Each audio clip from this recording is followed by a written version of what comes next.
Welcome to Behind the Smoke, Why Nicotine. Before we begin this amazing podcast, we would like to introduce you to the amazing humans leading this. So I'll start. I'm Maeve. You know what bugs me? When people vape. It's gross, but it's not their fault. Companies brainwash people, and especially kids, into thinking it's cool or not a big deal. Hi, I'm Emma. You may have witnessed someone vaping or smoking, or you may have done it yourself. In this episode, we're here to share the dangers of it and why you should not start or try whatsoever. Hi, I'm Morgan. I joined because I knew how bad it was for you and wanted to learn more and maybe be able to educate the people in life who unfortunately smoke.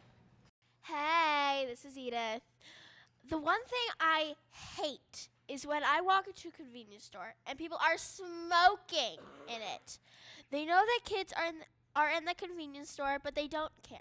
Just like the companies who make cigarettes and vapes. They don't care about people, just the money they get from us. Hey, what's up? I'm Izzy. I don't really support the fact that people who make the nicotine products don't care about the people who actually get the products and get hurt. I had lost somebody in my family to smoking, so I don't really like smoking. Boo! Smoking!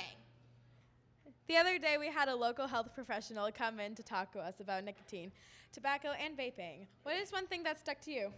I don't understand why the people who made these products don't care. They just want money. I hate that.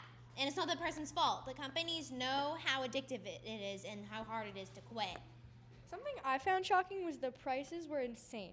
$14.25 for a single pack. If you're a once-a-day smoker, it costs you about $100 a week. I would go broke. If you started smoking at 18, by 75, you would have spent $300,000 in cigarettes. That's enough for a car. You know that when my mom was a kid in the 80s, she got a pack of cigarettes for her mom, my Nana. And she said that it was about $5 for a pack. She was a kid and that she just waltzed on in and buy a pack, and the store clerk personally knew her. She also said that my Nana was too lazy to get out of the car, so. Something that stuck out to me is how they are targeting kids with their teddy bear and vape guitars. One even had a Bluetooth speaker connected to it and something called safe mode. They are trying to get kids to start smoking so young they have customers for life. Something I am proud of is that Wakefield is the second town in the world to make it so anyone born after 2004 can never purchase a tobacco product in town, like ever. Something we learned was that vaping is nicotine in an oil. So they heat up the oil and you inhale it, and that oil goes into your lungs. She gave an example that when you fry something in the kitchen, there's always this thin film of oil that you have to clean up at the end. That film is in your lungs forever. Let's talk about how it's affected our lives now. Does anyone have a story they would like to share? When I was little, I was always around my Nana, and half the time she always had like a cigarette in her hand. Even before I was born, most of my family smoked, including my mom. But then she found out that she was going to have me, so she stopped. Emma, I have a question. Do you know how hard it was for her to stop? I think the motivation of the fact that she had a human growing inside of her helped, very much so. But I remember for a while, my dad was telling me how, like, he tried to get her to stop multiple times, but I guess we know who's the favorite. So that brings me to my next question. How did your dad feel when they got married about her smoking? I actually think that she started after they got married, but he definitely didn't like it. He always thought that they were gross, and when he was in Poland, he had to get cigarettes for my babcia. And yeah, I don't think he likes it at all. Good for him. Okay, so I have a family friend. We call him our uncle. He is my dad's best friend for 30 years, and we used to go to his house on the beach all the time. But every time me and his daughter Adeline would go outside to see our dad, we would watch my dad and her dad be grilling, but my uncle would be smoking while cooking our food. And I didn't know at the time how bad it was, but that was basically secondhand smoke to everyone eating those cheeseburgers. And my great-grandfather was in the Navy in World War II. he tried smoking once, and everyone tells me the story that he said, I quote, smoking tasted so bad once, why would you ever do it again? My mom's not grandpa, dad, had been smoking for like a really long time. She had 2 younger brothers and her mom, of course, my grandma. It was the 5 of them in one house, and he would just smoke outside in a neighborhood with tons of kids outside. It was like a nice neighborhood during the summer, but freezing in the winter, so it would snow and kids would be outside, and he would just be smoking. All the kids got damaged from it. It was really sad. He died when my mom was like in 4th grade, and he just left my grandma just there. It was really sad. How old was he? Like 40 years old. Did he smoke like a pack a day or more? I actually don't know. All I know is he just smoked. Well, that's something. I'm so sorry. It's all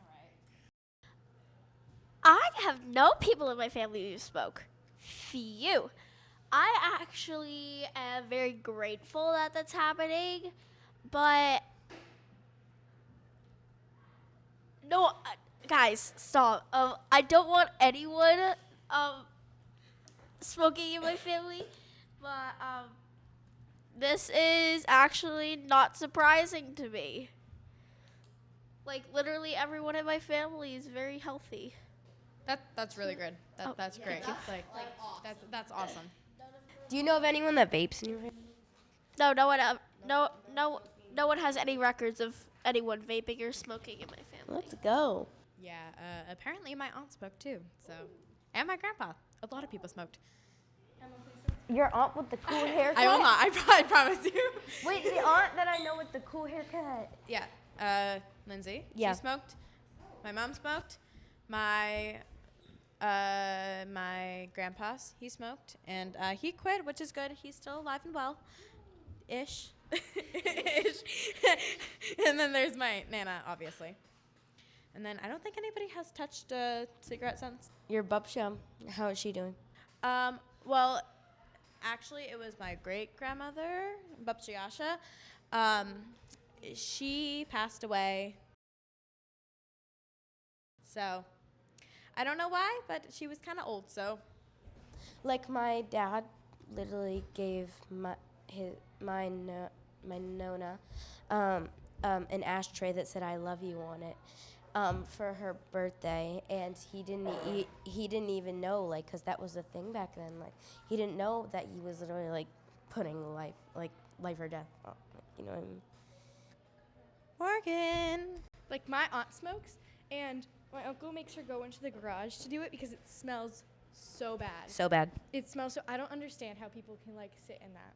I have to hold my breath when I go into it. Because that's how we get into their house too.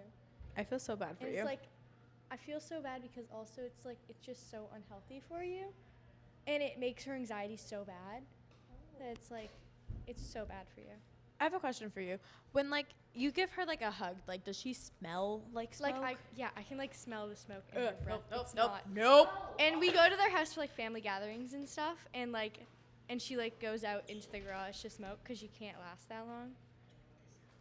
And she's like the same age as my uncle, but she looks at least 10 years older because smoking ages you so much. Ooh. Yeah, like Is her skin, like, has, like, a gray tint to it? Like, that's what I've read that, like, sometimes, like, people get, like, a grayish. I don't get to see her. I don't really get to see her that often because the smoking made her anxiety so bad that it's hard for her to leave the house. But my Grammy Mary, which is her mother, she actually quit smoking recently, I think. I think when my cousin got engaged, she's like, I want to meet my grandbaby. I'm going to stop. Next time on Behind the Smoke, why nicotine? We're going to talk to a nurse and a current smoker trying to quit. Tune in.